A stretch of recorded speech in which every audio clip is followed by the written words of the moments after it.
Walang pinoprotektahan, walang kasinungalingan, serbisyong totoo lang.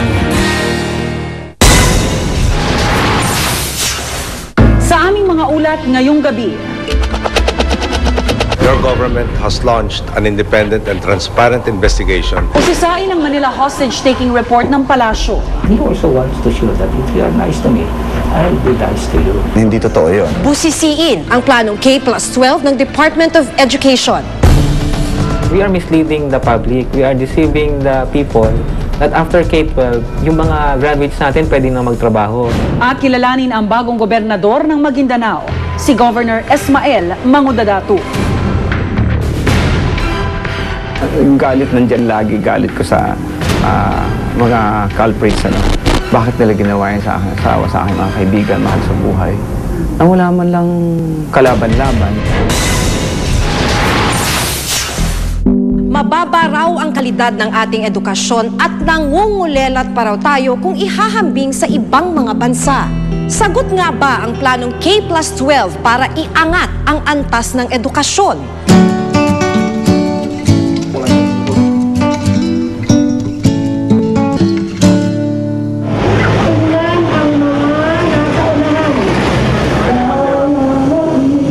Edukasyon daw ang nagtatakda sa kinabukasan ng bawat kabataan. Ang akda natin ngayon, na kuwaning akda, ay kadayaan. Ngunit sa Pilipinas kung saan 14 sa 100 mag-aaral lamang ang nakakatapos ng kolehiyo, tila malabo pa ang landas na kanilang hinaharap. Maging teacher ang pangarap ng 4th-year high school student na si Danica, pangatlo sa 5 magkakapatid. Magkakaroon kayo ng maraming salita. Maswerte daw siya dahil nairaos ng kanyang mga magulang ang kanyang pag-aaral. Sa Marso, graduate na siya.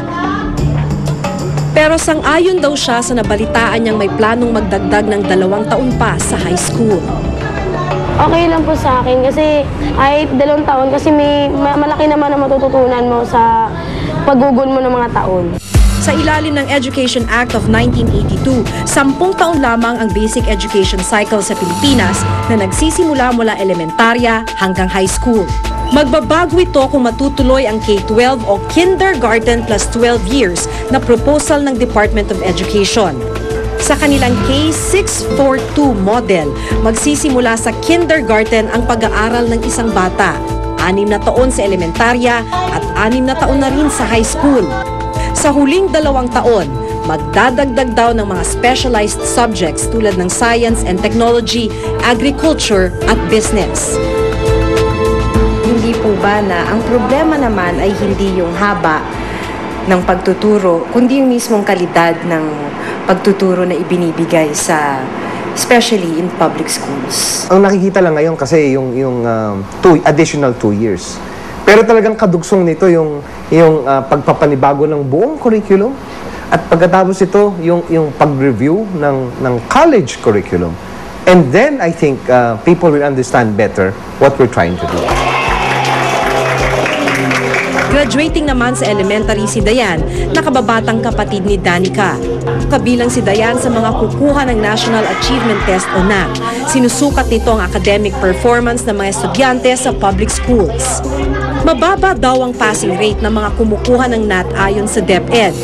Noong nakaraang school year, 69.21% ang naging passing rate ng mga mag-aaral sa grade 6. Bukod dito, nahuhuli daw ang mga mag-aaral natin pagdating sa international tests. Halimbawa, noong 2003, TIMSS, Trends in International Math and Science Study, pang-23 tayo sa 25 na bansang kasali sa grade 4 exam.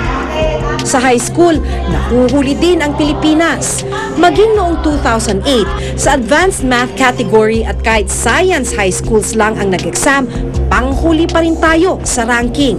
Ito'y isang sign na siguro naman yung experience ng ibang bansa tungkol sa intellectual at saka psychological maturity of young people. Kailangan naman natin sigurong pag-isipan. Siguro hindi naman ito yabang lamang, hindi naman ito naisip lang na kung saan sige, dagdagan natin ng 12 taon.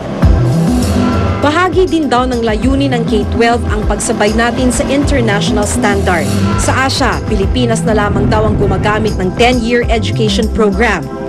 Sa buong mundo, ilang African countries na lamang ang katulad ng ating education cycle, kaya daw hindi recognized sa abroad ang ating mga graduates. Ngunit sa tingin ni Milwida Guevara, presidente ng Sinergia, isang non-government organization na tumututok sa pagpapataas ng kalidad ng edukasyon sa public schools, may mas dapat daw pagtuunan ng pansin ng gobyerno at hindi ang pagpapahaba ng education cycle. Pinakamalaking problema ng ating bansa sa edukasyon, yung hindi pagkatapos ng mga bata ng grade 6 man lang. So kung papahabain mo yung basic education cycle, hindi siya tamang solusyon sa problema, 'di ba? Kasi ang problema mo, high dropout rate. The other reason for dropouts is because our curriculum really is difficult for them, maybe uninteresting, maybe it's not responsive to the needs of young people today. Ang ina ni Danica na si Aling Delia, tutol din sa panukalang ito. Ang gusto ko lang kasi, ang madagdagan yung oras. Gaya ng, kunyari, 7 to 5 ang pasok. Whole day. Ayaw nga nila noon kasi hindi na nga nila mapaaral yung kanilang mga anak eh.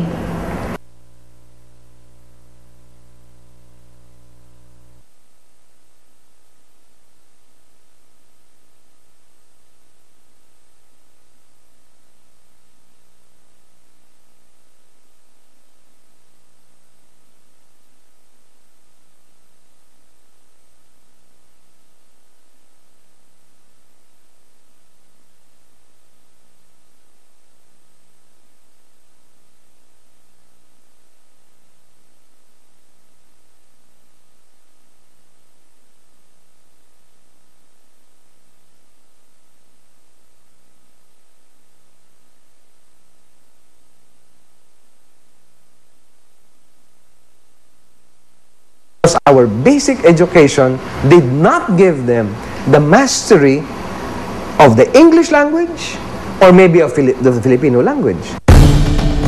Ayon kay Representative Raymond Palatino ng Kabataan Party List, tila maling pag-asa daw ang ibinibigay sa mga magulang tungkol sa pagtatrabaho ng makakatapos sa K-12. We are misleading the public, we are deceiving the people that after K-12, yung mga graduates natin pwede na magtrabaho.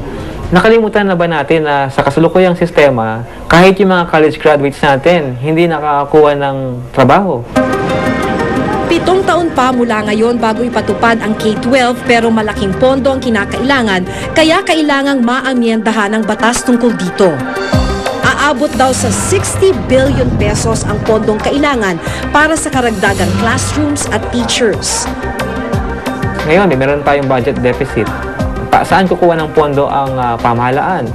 Yung pag-encourage mo sa private sector to invest sa education sector na imbis na maging serbisyo ang edukasyon, baka maging negosyo na lamang. Lugi dito, talo dito ang taong bayan. Kung ang rason natin ay naku, wala tayong pondo para dito. Naku naman, siguro naman kung ang Myanmar, ang Mongolia ay mayroong pondo dito, siguro naman ang Pilipinas meron namang pondo na mailalagak para sa investment sa education. Mula 2000 hanggang 2009, naglalaro lamang mula 12 hanggang 13% ng national budget ang inilalaan sa edukasyon.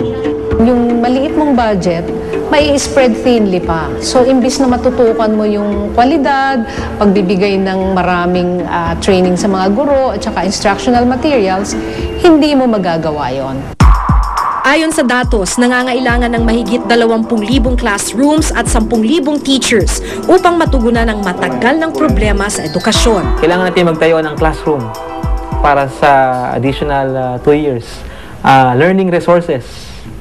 Hindi pa nga tayo makapag-modernize dahil yung basic needs ay hindi natin naibibigay. Makikita mo talaga na yung 2 years ay nandun sa dulo. Kaya nga inilagay yan sa dulo dahil kasama dun sa pagbabago ng curriculum at pagpapahaba ng high school ay yung pag-a-address muna noong mga kailangan natin gawin bilang classroom. Ang mga pagbabagong maaaring idulot ng K-12 hindi pa mararamdaman sa kasalukuyan, pero kung matutuloy ang panukala, maaapektuhan ang mga papasok ng kinder sa susunod na taon.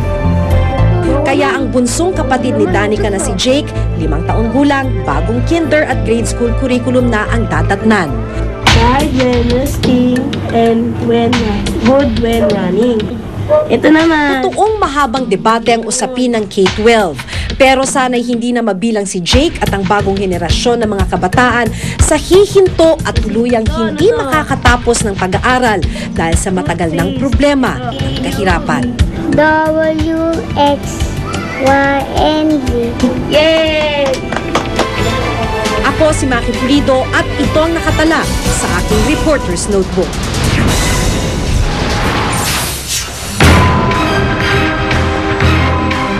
Galit nandyan lagi, galit ko sa mga culprits, bakit nila ginawa yan sa akin, sa aking mga kaibigan, mahal sa buhay, na wala man lang kalaban.